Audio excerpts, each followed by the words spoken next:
Ibaratnya sudah jatuh tertimpa tangga. Ini yang dialami oleh rakyat. Inilah wajah ekonomi predator. Hanya wakil rakyat, tapi tidak mewakili rakyat. Rakyat hanya bisa diwakilkan oleh orang yang mengerti dan orang yang hidup bersama rakyat.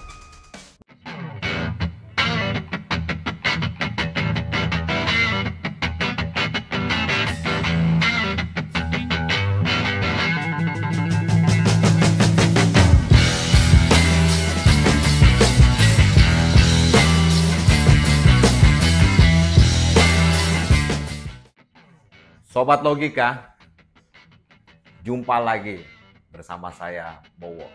Ya, ini vivere pericoloso, nyerempet bahaya nih.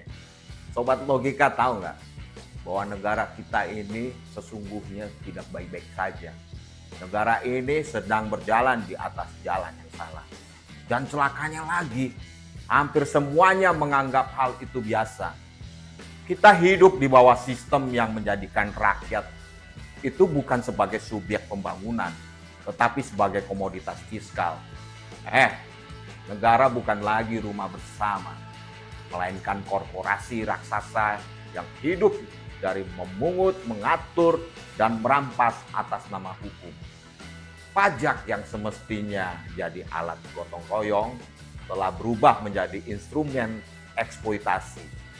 Nah, Sobat Logika harus ketahui bahwa data Kementerian Keuangan menunjukkan bahwa hampir semester 1 tahun 2025 ini hampir rasio pajak nasional mencapai 11,6% dari PDB. Angka tertinggi dalam 10 tahun terakhir. Tetapi siapa yang paling banyak membayar? Bukan konglomerat yang mendapat insentif, melainkan kelas menengah dan rakyat yang paling bawah yang dipajaki lewat setiap transaksi harian. Beli BH, beli kancut, beli susu, semua kena pajak gitu. Semua kena pajak. Dari rokok, pulsa, parkir listrik, hingga transfer digital, negara menanam dalam jaringnya. Pemerintah memungut hingga 11% PPN atas setiap pembelian. Sementara gaji pekerja stagnan, harga pangan naik, dan ongkos hidup terus membengkak. Ibaratnya sudah jatuh tertimpa tangga. Ini yang dialami oleh rakyat. Inilah wajah ekonomi predator, saya katakan ekonomi predator. Ketika negara hidup dari penderitaan warganya sendiri, sungguh ironis. Di saat rakyat menjerit, elit justru merayakan pesta anggaran. Gaji tunjangan dan hasil anggota DPR naik 2 kali lipat. Bayangkan, 2 kali lipat. Katanya wakil rakyat, tapi tidak mewakili rakyat. Seperti kata Tan Malaka. Rakyat hanya bisa diwakilkan oleh orang yang mengerti dan orang yang hidup bersama rakyat. Nah, sekarang ini para wakil rakyat apakah merasakan penderitaan rakyat? Setiap rupiah itu diambil dari pajak rakyat yang bahkan kesulitan membeli beras seharga 15.000 per liter. Nah, ini ironi. Telanjang tetapi tak menimbulkan rasa malu.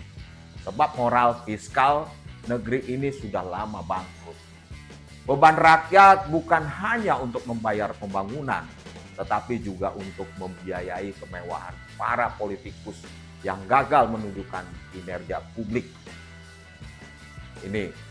Di sisi lain, negara juga membiarkan biaya hidup terus naik.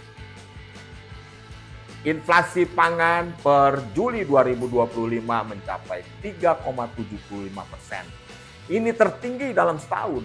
Indeks harga konsumen melonjak ke 108,60 poin, naik hampir 9% sejak 2022. Harga beras, gula, dan bawang putih meroket dan alur logistik pangan dikuasai kartel yang hidup dari perizinan impor. Beras SPHP yang disubsidi Bulog bocor ke tangan swasta. Minyak goreng murah hanya tinggal slogan. Rakyat membayar pajak demi subsidi. Tetapi yang menikmati itu justru jaringan-jaringan pedagang besar. Negara menutup mata karena disitulah rente berputar. Kelas menengah yang dulu menjadi tulang punggung ekonomi kini pelan-pelan kehilangan daya. Kelas menengah ambyar sudah tidak punya daya lagi. Kredit rumah menunggak, cicilan mobil macet, cicilan motor macet, konsumsi retail turun, dan investasi domestik melemah. Nah, faktanya survei Bank Indonesia menunjukkan penurunan indeks kepercayaan konsumen sejak awal 2024, terutama pada kelompok berpenghasilan di bawah 5 juta rupiah. Tapi dalam laporan resmi semua masih tampak terkendali. Luar biasa akrobat angka-angkanya ini. Begitulah cara rezim predator bekerja. Mengontrol narasi agar statistik tetap terlihat sehat walau tubuh sosial sudah busuk di dalam. Rakyat tak hanya diperas lewat harga dan pajak, tapi juga dirampas ruang hidupnya. Tanah yang diwariskan orang tua, yang pajaknya rutin dibayar, bisa dicap terlantar. Hanya karena tak digarap 2 tahun belakangan ini. Bank Tanah, produk hukum dari Omnibus Law, kini menjadi lembaga paling berkuasa dalam menentukan siapa boleh hidup di atas bumi sendiri. Rakyat kecil kehilangan hak milik. Sementara investor korporasi mendapat hak guna usaha hingga puluhan tahun. Ini yang terjadi. Konflik agraria terus berlangsung hingga hari ini.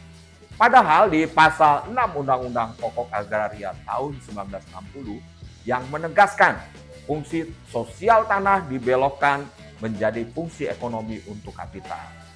Negara menggunakan reforma agraria sebagai topeng legal untuk perampasan aset. Dan di hadapan hukum, semua tampak sah. Karena yang menulis undang-undang adalah mereka yang punya kepentingan. Nah, dalam sektor energi, keserakahan dilembagakan lebih brutal lagi. Coba, guys, sobat logika masih ingat? Blending BBM, impor minyak, hingga permainan harga gas industri telah menjadi gelembung rente. Ini pernah terjadi di Pertamina blending BBM. Jadi setiap kenaikan harga BBM selalu diklaim sebagai penyesuaian pasar. Padahal realitanya adalah redistribusi beban dari korporasi kepada rakyat.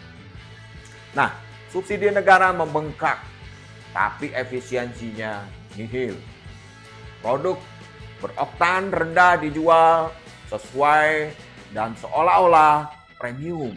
Impor minyak terus dilakukan bahkan ketika cadangan domestik mencukupi. Kerugian negara mencapai ratusan triliun, sobat logika. Dan sekali lagi bebannya dilempar lagi ke rakyat melalui harga dan pajak. Di tengah kegilaan ini sektor UMKM yang menyerap 97% tenaga kerja justru dibiarkan berjuang sendiri. Bunga pinjaman mikro tetap di atas 12%, sementara konglomerat mendapatkan kredit investasi dengan bunga di bawah 6% dari lembaga keuangan negara. Sungguh ironis. Kasus pinjaman Danantara kepada grup besar hanyalah puncak gunung es, sobat logika. Dana publik diarahkan untuk menyelamatkan elit, bukan menopang rakyat. Koperasi desa dijadikan alat bisnis pemerintah, bukan wadah solidaritas warga. Hanya kedok aja, rakyat diminta produktif, tapi seluruh instrumen produk dimonopoli oleh kebijakan yang pro korporasi. Dan sobat logika, ini bentuk paling mutakhir dari state capture ekonomi. Negara direbut bukan melalui kudeta militer, tetapi lewat pasal, lewat regulasi, izin, dan kebijakan fiskal. Kedaulatan ekonomi hilang, diganti dengan sistem rente yang dikendalikan oleh sedikit tangan yang dekat dengan kekuasaan. Ini kalau kita ingat lagi apa yang dikatakan oleh mendiang Riza Ramli, oligarki telah mengangkangi penguasa. Hukum menjadi alat justifikasi bukan perlindungan. Birokrasi menjadi pelayanan modal bukan abdi rakyat. Dan rakyat dengan segala kesabarannya dijadikan segi sapi perah dalam mesin ekonomi serakah yang terus berputar. Kita harus bicara jujur bahwa ekonomi Indonesia tidak tumbuh, dia membengkak. Yang tumbuh hanyalah angka, bukan kesejahteraan. Sobat Logika, pertumbuhan PDB di kisaran 5% hanyalah ilusi. Statistik yang menutupi kenyataan bahwa 60% ekonomi nasional dikuasai oleh 1% populasi. Ketimpangan Gini rasio stagnan di 0,39, sementara 10% kelompok atas menguasai lebih dari 70% aset keuangan nasional. Ketika negara mengklaim kemiskinan turun, itu karena garis kemiskinan terlalu rendah, sekitar Rp609.000 per kapita per bulan atau hanya Rp20.000 per hari. Dengan angka itu, negara menyatakan bahwa hidup layak bisa ditebus dengan sebungkus nasi dan segelas air putih. Itulah moral ekonomi yang bangkrut. Dan seperti semua bangsa yang gagal, kehancuran tidak datang dari luar tetapi dari dalam. Dari birokrasi yang korup, elit yang serakah, dan rakyat yang terlalu sabar. Negara ini tidak akan roboh oleh bom, tapi oleh pajak, harga yang melambung tinggi, dan kebijakan yang membunuh harapan perlahan-lahan. Kita sudah sampai di titik di mana kritik bukan lagi pilihan intelektual, tetapi kewajiban moral. Sobat Logika, dan saatnya tiba yang akan digugat bukan sekedar pejabat atau partai politik, tetapi seluruh arsitektur ekonomi yang dibangun atas keserakahan para penguasa dan oligarki. Sebab republik ini tidak butuh pertumbuhan tanpa keadilan. Ia butuh keadilan agar bisa tumbuh. Akhir kata Sobat Logika, kita berjumpa lagi dalam acara program Ngopi, Ngobrol Perkembangan Indonesia di channel Logika Bicara. Mari Sobat Logika.